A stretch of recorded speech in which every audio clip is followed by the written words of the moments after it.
let's just start with introductions. I'm Sharnice, a board certified lactation consultant and a birth doula from Prince George's County, Maryland. I have a son who's 9, um, who was breastfed for a year, but exclusively for about 5 months. And then we did some combo feeding because I had my kiddo in college and I was working and going to class and pumping and trying to do life all at the same time, which I do not recommend, to be honest. But yeah, so tell us a little bit about like just who you are and how old your kiddos are and how long you've been feeding your kiddos and what that looks like. Yeah, so my name is Jasmine. I have 2 children. My son will be 7 this month. My daughter will be 2, or is 2, so she's like 2.5. And I breastfed both of them for a year.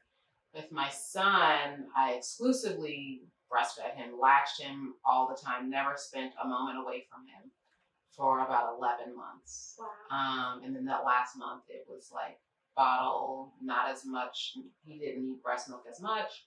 For my daughter, I was pumping in the hospital. So she got bottles a lot, but still breast milk. And during the time I got pregnant with my son, I was a classroom teacher. And then I resigned.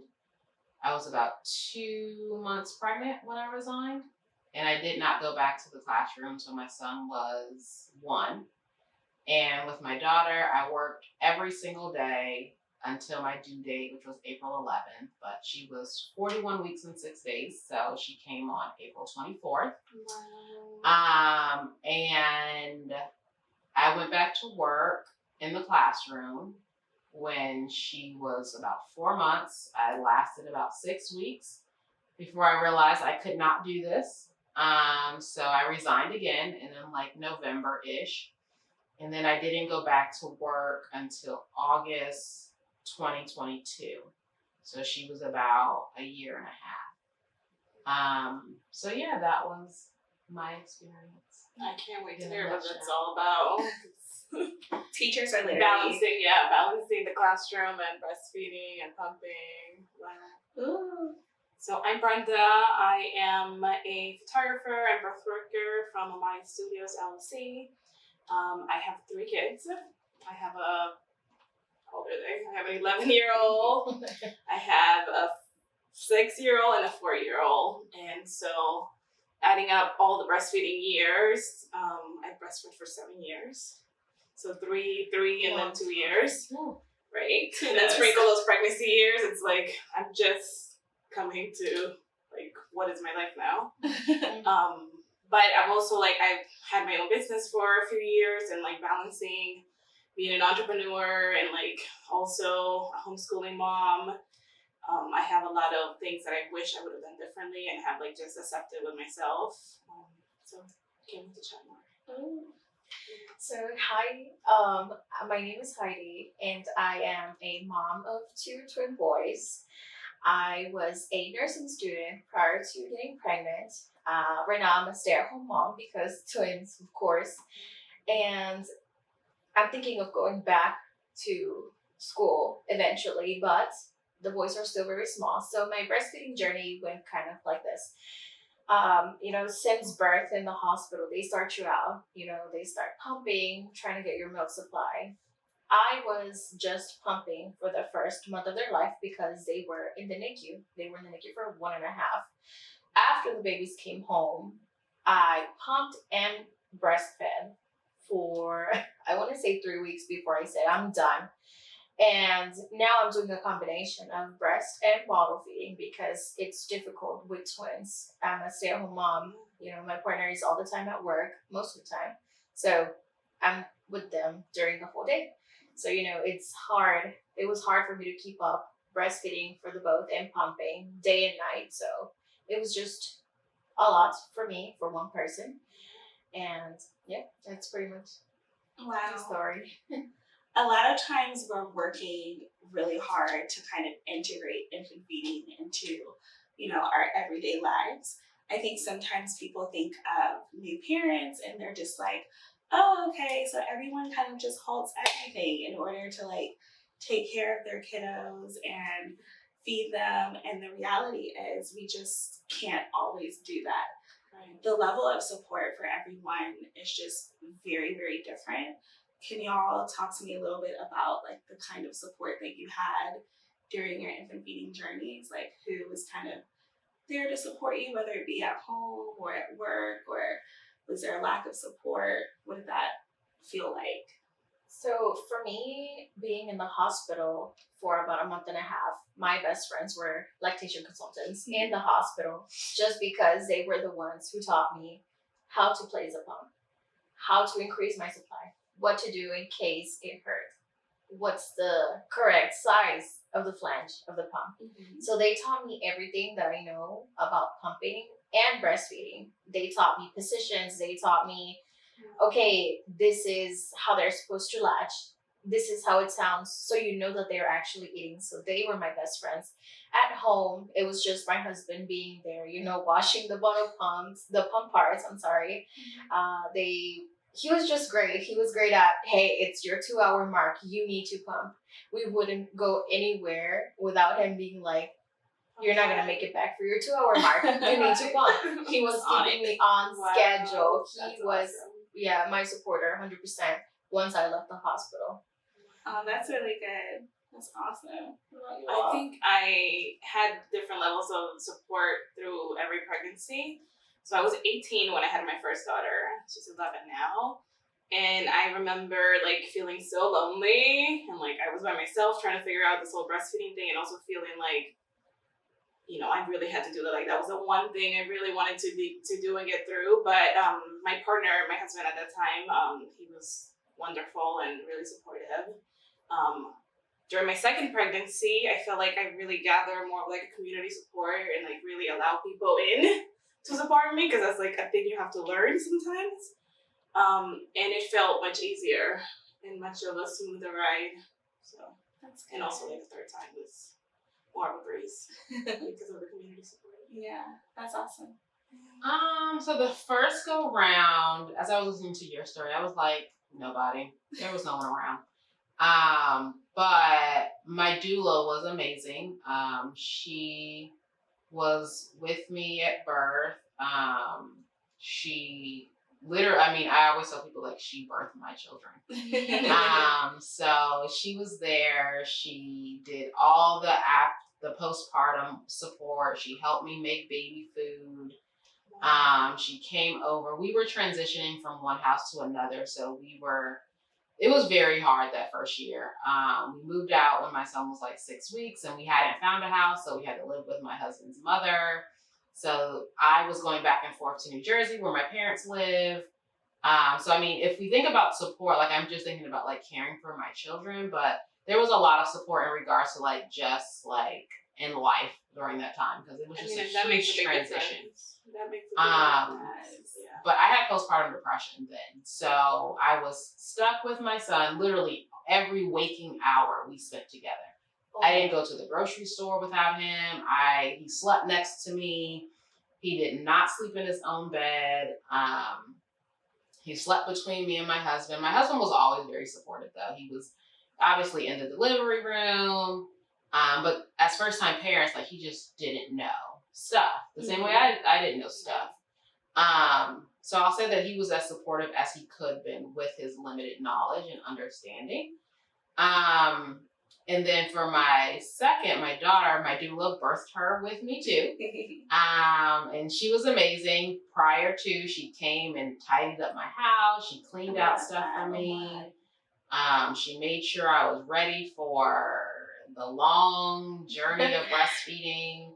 After that, with nursing, it was very painful again.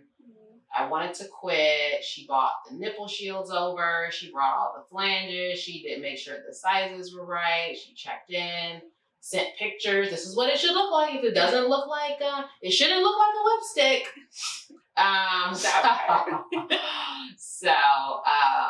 She was my biggest support. And obviously this time my husband was more supportive, so I would pump so that he could feed the baby overnight. Yeah. Since birth, through the first year, he stayed up every night with her.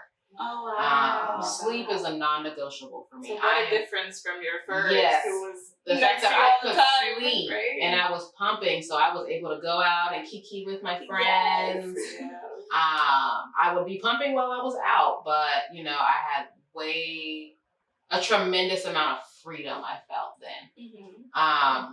So it was from his support. My mom came both times and stayed for like 6 weeks.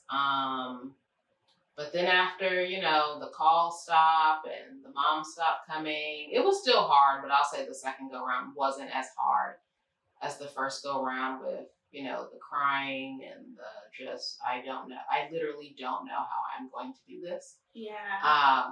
So yeah, the support was primarily my husband. How did it feel when so you talked about going back into the classroom for a few weeks. What was that like? It was awful.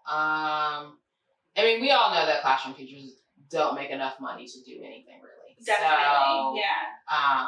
Also knowing like I can't just splurge money when I feel, oh, this isn't working. Let me just go on Amazon and find something that can beat me home. So when I get home, I have a surprise. Like you can't really do that. So going back, I mean, I told my principal like, hey, I need to pump. I can't do lunch duty. I can't do this. Like I had first period planning and like fourth period. So the school day starts at like 7:50. So once I got to work, I was able to pump, but it's like, I just left my kids. So I don't necessarily need to pump right now, but that was the only time allotted. There was no space. I had to go to the nurse's office. They found an office for me, which turned out to be fine. But again, like my milk I wasn't able to pump the way I was at home. And around like this stigma of like not breastfeeding, especially in my own community, it was like, no, you can't give the baby formula. Like that's not acceptable. Oh wow. They don't say it like that explicitly, but like, no, breast milk is best, whatever you have to do, whatever it takes. And I get it, like, yeah, breast is best, but there's other ways to feed a baby, right? And it shouldn't come at your own expense of your own mental health. Like that's the part that they don't say. Like it should never be at your own expense or your own detriment. Yeah, because it's a mutual relationship. Yeah, mom's not like doing if I'm not healthy, like baby at all. If my milk supply, like, or even if I had a health condition, are you gonna continue to say to me like, you really should breastfeed? Like, there's nothing I can do. Yeah. Are you gonna continue to badger me for something that my body just can't do? Also, it's like none of your business. That part, like it's my personal. And you know, I'm sorry. No. Going back to what you were saying, at work, you were not necessarily allowed or had a specific space for you to pump and breastfeed. That's also one of the things that I feel a lot of moms, you know, think about when they're going back to work, back to being a student. I have not yet seen a college campus that has a specific area designed for mothers to pump. And, you know, this is a thing in Mexico. They're opening a program where they just install specific lactation boxes for women to go. They have chairs, they have a fridge, they have a hand washing station. And I'm like, why isn't this a thing? Yeah. It should be a thing. In college, it was so hard for me. When I was a senior when I had my son. I took off maybe 5 months to be at home and like created my own maternity leave by not going to school for a semester. I literally was like pumping in class, pumping in my friend's dorm room, pumping in my friend's apartment, and like storing milk like in someone's like random fridge somewhere.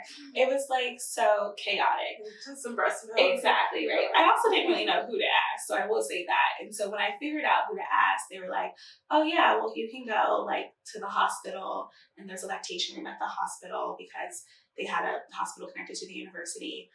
And they were like, you can pump there and store your milk there. But I'm like, my class is at the top of the hill. Right. Like and this hospital is at the bottom of the hill. And I only have 10 minutes to get to class. And like, it was just very, very much so like unrealistic. I'm like, this is not happening actually. So I'm just gonna like sneak into a dorm room and pump and store my milk and then sneak back in and grab it. But even like as a classroom teacher, even if the schedule did work, like, oh, you guys gave me every 3 hours or whatever. But if those are during my planning periods, when am I actually planning for my job? Right. Exactly. When am I actually grading work for kids? Like, if that's the case, then I'd have to take everything I'm doing here home and still manage to feed my children, feed my husband, feed myself, and plan and pump and act as if this is all normal. Like, you guys want me to show up bright and bubbly and bushy tailed for these kids and give them the greatest content on the face of the planet Earth. I have not Pouring slept. into you. Right, like, I haven't even slept. And if I'm frustrated or whatever when it's time to pump, the milk's not gonna come out anyway. So like, now I've just wasted this time. And when it is ready to come, I don't have time and space to let it out, right? Exactly. So like, it's a never ending cycle that I think even like in families, you want mom to like show up in all these ways. It's just like, I just need to manage this thing. Like, it won't last forever. And that's something that people used to say to me. Like, when I had postpartum depression, oh, they won't be small forever. I don't want to hear that they won't be small forever. Yeah. But in that same essence, I won't be breastfeeding forever. So for this year and a half, I'm not cooking for you all at all. I am not showing up to cook out. I am not coming with my plate of my pan of mac and cheese to the cookout. I'm not coming to any of this stuff for a year and a half. And for a year and a half, you all can cater to me and bring me things, since it will not last forever. That's something to be said. I feel like a lot of times when we make choices on infant feeding, there's so many opinions, right? So it's that level of like, oh my gosh, I can't believe you're supplementing, like, shame on you.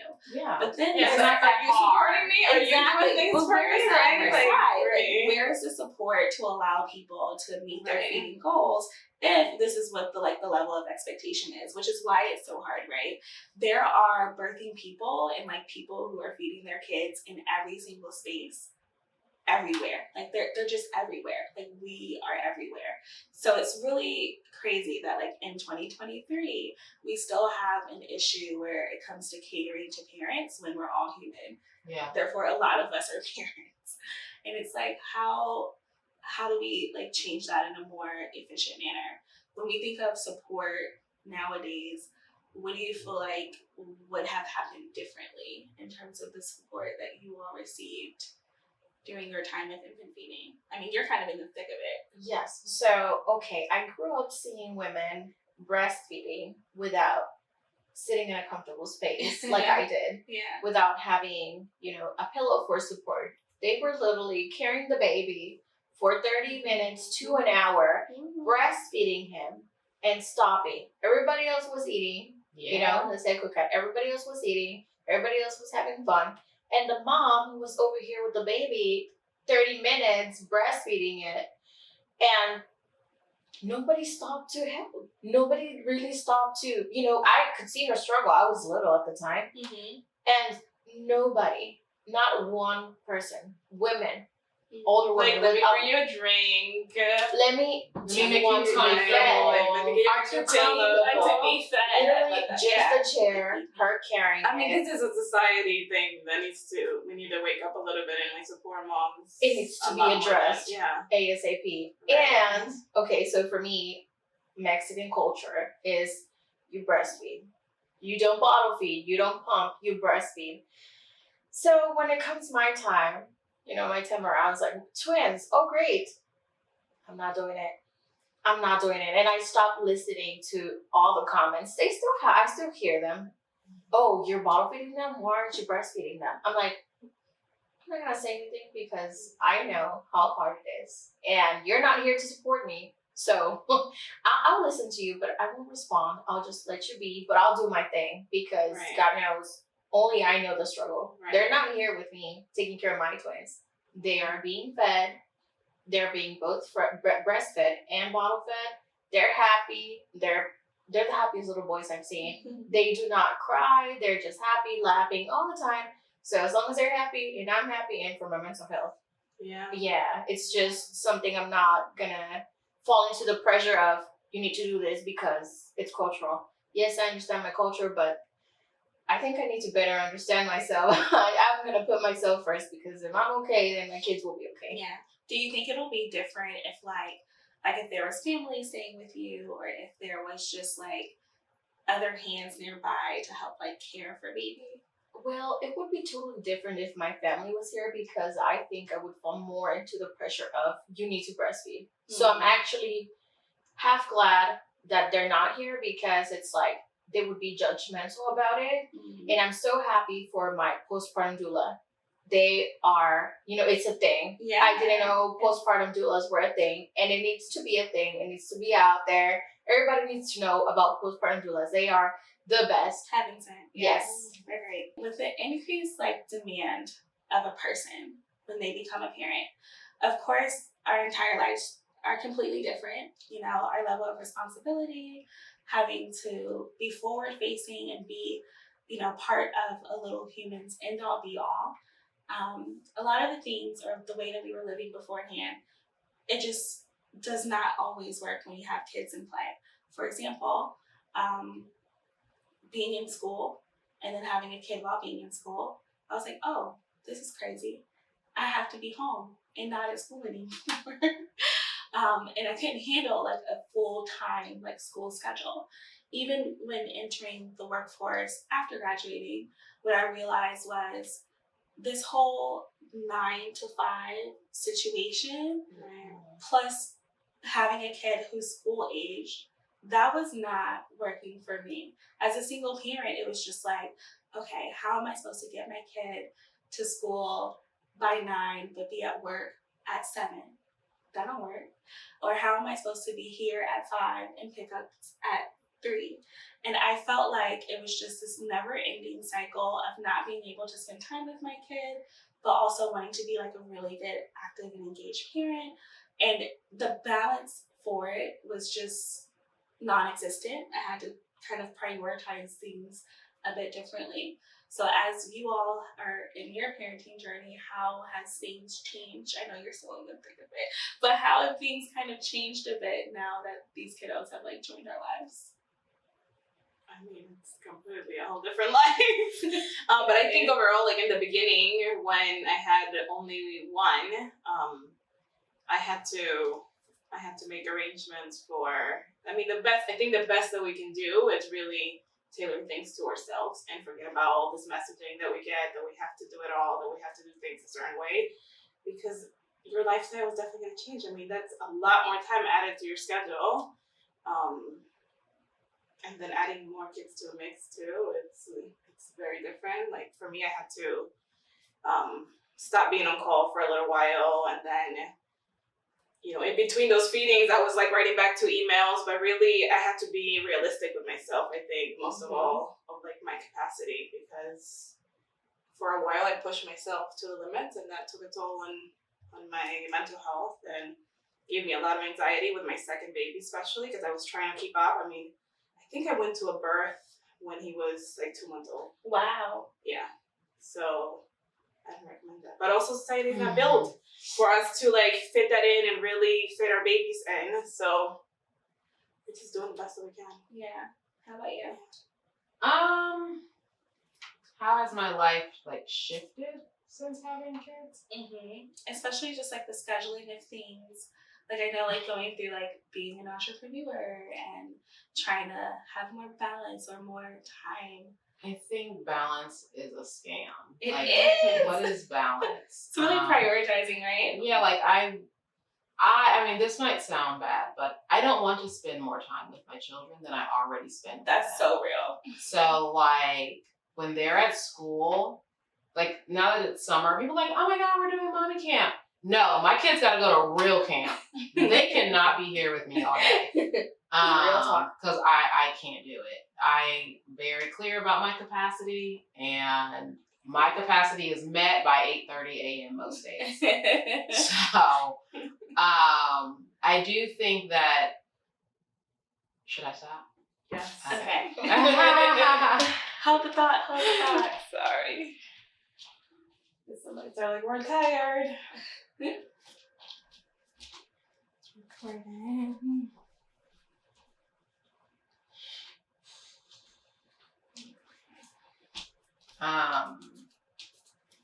So, spending more time with them makes me cringe a little bit, but I will say that and if my husband hears this, he's gonna roll his eyes at me. But they give me more reason to stay productive. Like I can't scroll on my phone for 2.5 hours in the morning before doing stuff. Is like, I need to maximize my time right now. They're not up, great. Let me do this, and the third. Exactly. But I'm also becoming a parent is what created my entrepreneurial journey. Yeah. So I am a postpartum food doula.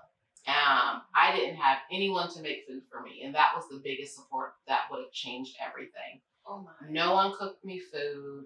We were eating Chipotle and Chick-fil-A. Mind you, I was breastfeeding for a year off of Chipotle, Chick-fil-A, and like a 20-minute meal of rice and lentil beans. Oh my goodness. That's really it. Yeah.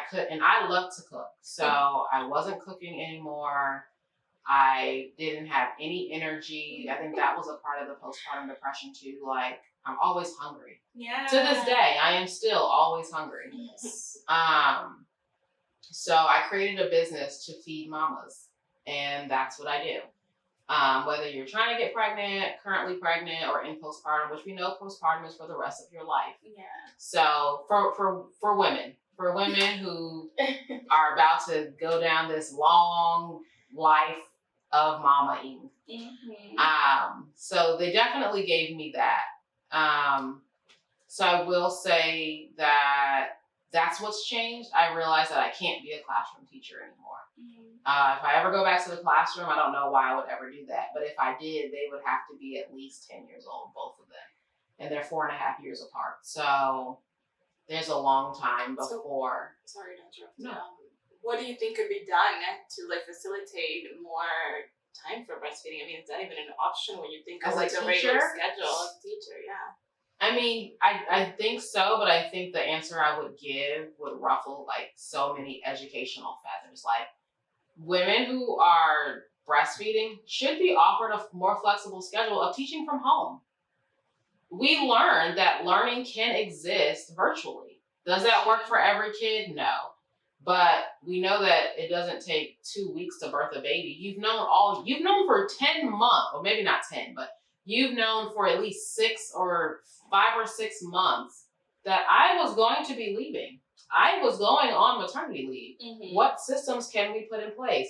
Let's identify the kids for next year that we know can do online learning. We need to have a para or a teacher in this classroom so that they're learning virtually. But just to say like, oh, I mean, we don't know what to tell you, especially in a female-dominated industry. Yeah. 80% of teachers are women. Right. Something has to give at this point. Like, it's not like this is a bunch of men that are dads and don't take their time completely. This has been happening since the beginning of time. Literally. Educators are women, typically. What are we doing to change? There's so much educators give that, like, that's the Right, least that we can do. Like, you already don't pay Right. classroom teachers enough. Right. We have so many other things, like some professions are literally that thing.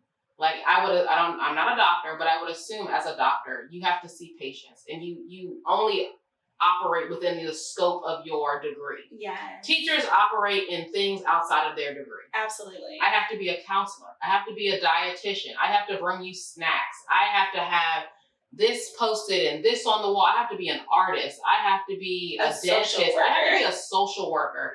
I have to be able to engage with parents. How can I do all that? And you don't even meet my basic needs of being able to feed myself. Yeah. And then some of us have to get 2 jobs. They have to work over the summer. They had tutoring after school. How would I have time for my own children? Why would I even want more time for my own children when I've spent all day with your children? Yeah. As culture and like laws are shifting, one of the biggest things is like making sure that people who do go back to work, who are making their own milk, have the ability to do so. But what we're finding is that locations, especially educational systems, aren't meeting the mark when it comes to preparing for this, whether it be because of a shortage or lack of funding allocation. It's so disappointing. It really is. It's so But even disappointing. when school buildings are being made, there are no, like when they said there's no nurse, all of these rooms, you couldn't even consider. It's insane. Just one that we all could go to. Yeah. You want me to go, someone told me, "Oh, you can pump in the bathroom." Why would I want to pump in the bathroom? I have Also, like, where am I gonna yes, sit if I did want to pump in the bathroom? That On the part, toilet with my yeah. clothes on? Absolutely not. Long gone are those days. That's insane. No. Yeah. No. I find that being an entrepreneur has helped in a sense in terms of my schedule. At the same time, it's a lot of work working for yourself. Yeah.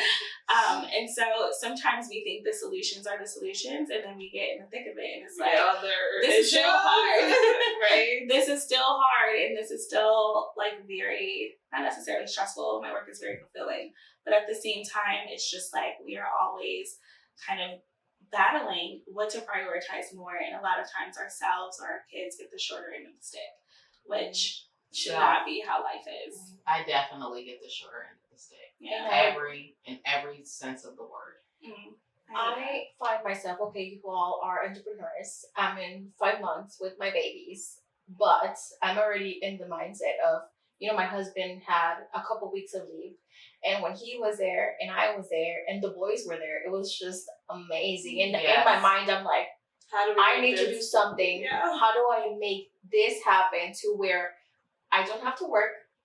Maybe a little. Yeah. He doesn't have to work, and we're just here home with the babies as a family. I don't know how, I could have been better prepared myself, but I'm young. And I think this is not talked about beforehand. Like, I very much agree with, like, it puts your life in perspective. Like, what kind of lifestyle do you imagine when you have kids? Does your profession support that? What is Is parental leave look your like? profession gonna support the fact that you want to have kids in 3 years, in 5 years? Like, how is your lifestyle day to day going to be?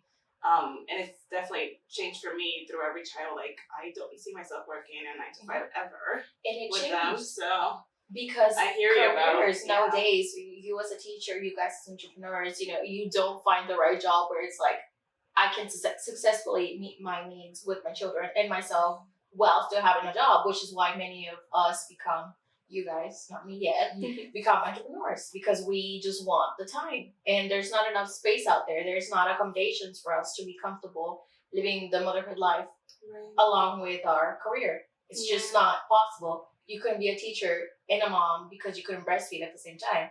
And I'm pretty sure you guys had your reasons for becoming entrepreneurs as well, because we just don't find the time. I just thought about something as you were saying that. If all classroom teachers that became moms were given a nanny for free, that the school paid for, I could have stayed a classroom teacher for sure. Yeah. You just need someone to like take care of the kid for a little bit. Yeah, and that I don't have to pay for when I'm ready to feed them. because I can barely afford daycare as on a teaching. If I didn't have my husband, there is literally no way that I could afford to live.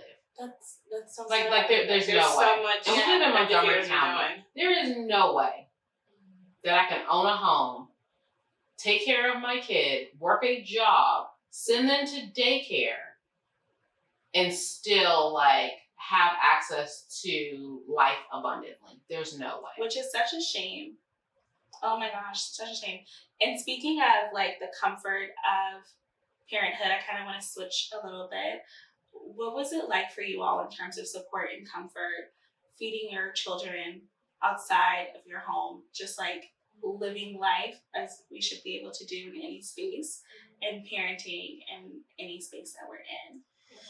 It's challenging. Absolutely It was no way. challenging. I walk back to the car every time. Walk back to the car. Yep. Oh my goodness. Really? Except the Nordstrom does have a very nice nursing They area. sure do. So when I would have to go out, I would always go to the Nordstrom in Columbia Mall Mm-hmm. so that I could nurse in their nursing area. Outside of that, I always went to the backseat of my car. Oh my goodness. If I had to nurse in public, I, put the thing around, had my son in here, but he's swiping at it. That's every exactly which what's way. going on. The reality. Maybe once or twice I nursed at like a restaurant table, but I was very uncomfortable. And not really thinking that people would look, but me being self-conscious about my mom body was preventing me from wanting to do it. But yeah, backseat of my car, hunched over, And I had hemorrhoids, so it was awful. I do not, and I am not ashamed of breastfeeding. The time I did have to do it, it was in my car, but we were at a gas station, so I wasn't gonna get out because we're where I sit. But I am so ready for somebody to come at me to tell me something about me breastfeeding in public. I am so ready. Like to I have the law at hand. Sir, Tell me. I am not taking Right. no comments from anybody about breastfeeding in public because you eat in public. Yeah. He's eating. But I also public, used to yeah. sit in the back seat. My son cried every time we got in the car. So for a year and some change, I rode in the back seat everywhere we went. If I wasn't driving. But if I was driving, my arm was wrenched around, holding his bingy in Oh my goodness. for the entire ride. So I couldn't go anywhere really either. Oh, that's a lot. Even doing that stretch hurt. Like the muscle memory The of muscle God. memory. That's something else. But yeah, sat in the back seat. I with my first baby remember going to a Leche League meeting. This is a support group for breastfeeding parents. And before that, I was very much like I didn't remember ever seeing people breastfeeding around me or anything like that. And even like my own mom would be like, just kid bottles, like why are you gonna breastfeed in public, whatever. And like around 3 months, I found the Leche League, and I remember sitting there at my first meeting, like, wow, everyone's just like pulling the shirt down, pulling the shirt up, and breastfeeding like anywhere, everywhere, and like this is normal and it's fine. So after that, I kind of just let it all out. I mean, I did. I was very involved in like the breastfeeding community locally. But it was always that thing after like, you know, after I breastfed my first daughter and then had my second baby, like, I'm ready. If anyone comes at me, I am so happy for you. I have the law in hand, like, don't mess with me. But actually, when that happened to me, in a hospital, actually, in the local hospital, I'm actually getting emotional thinking about it right now. I was in shock. Yeah, I had just attended a birth. My client had just had her baby. I had to take a break after being at the hospital for probably like 15 hours after supporting a client. And my husband brought the baby into like right out of labor and delivery. So I was sitting down in a little lounge area, feeding the baby after being at a birth for so long, supporting a client. And a lady that worked at the hospital came to me and said, would you like to go to another room? Do you want me to bring you a blanket? And I'm like, no, like, I'm good. It's fine. She's like, well, the people that are passing by, they might get offended. In a fucking hospital. I'm like, the guy just literally passed by showing his butt crack. Did you say anything to him? I'm not going anywhere. But that's as much as I could get out. Obviously, like, I was tired as hell. Yeah. And shocked. I mean, even just Very right shocked, now, I feel like anger come over me. Yeah. And at that time in my life, I didn't have the capacity to, like, you know, put a complaint and all that. But the fact that, like, that happened to me, knowing that, like, I'm a breastfeeding advocate, I'm a birth worker, I know the law, and I was ready to stand up for myself. But in that moment, I was shocked. I was like, this is happening to me. Like, how? Yeah. And it's crap. And it sucks. Women should support women. I saw a video and it was so empowering because it could have been a whole other thing. So it's a DJ, and I don't know if you guys seen it on Facebook. It's a DJ. She has her child. He's about 2 years, and she's DJing, and he suddenly comes to her like, "Mommy, I'm hungry." She picks him up in front of a whole crowd, men and women, and there's a group of girls right in front of her, and she starts breastfeeding him.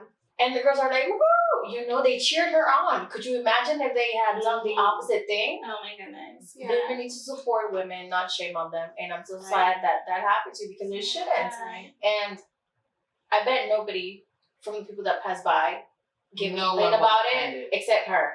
I bet. But the fact that that happened in a hospital, the fact that that happened to me, it's really wild. Like, I barely said anything to her at that point because I was just shocked, completely like, this is happening. Like, how? It's insane. I mean, a lot of times, I used to be hospital based for a while, for at least about 3 years. And a lot of times it was just even hard to like convince the hospital to have a space where patients or their visitors could go to nurse their kids. And it was just like such a very like difficult thing. It was just way too difficult than it needed to be. We had a space for employees, but we didn't have a space for visitors. And it was just like, oh, okay, well, you know, if someone's doing a class here, or if someone is visiting because they're shadowing or something like that. Like they need to have access to a lactation room as well. And they were just very much so like strongly like, oh no, we don't think that they really need that, or we don't think that they need to be in the same place that employees use. And it was just like, what are we doing here? Like, what is the goal? I think overall there needs to be education around the fact that, like, yes, those places should be there, and there should be a space for parents to go in and breastfeed if they want to go to those places, but also the fact that, like, you can breastfeed wherever the hell you want, and that's okay, and everyone should be aware of that. I feel like a lot of the times people think that we are asking for too much.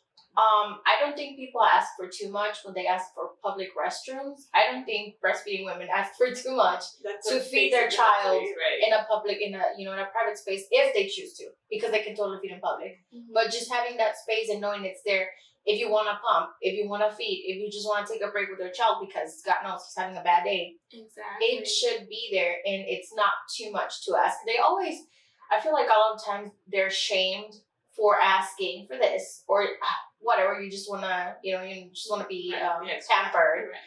It's not. Yeah, I do want to be pampered. I just had a baby. Of course we do. Yeah, that part. And we never ask for too much when it comes to babies. They're humans. We are humans. We're taking care of a newborn human. Mm-hmm. We don't know what to do.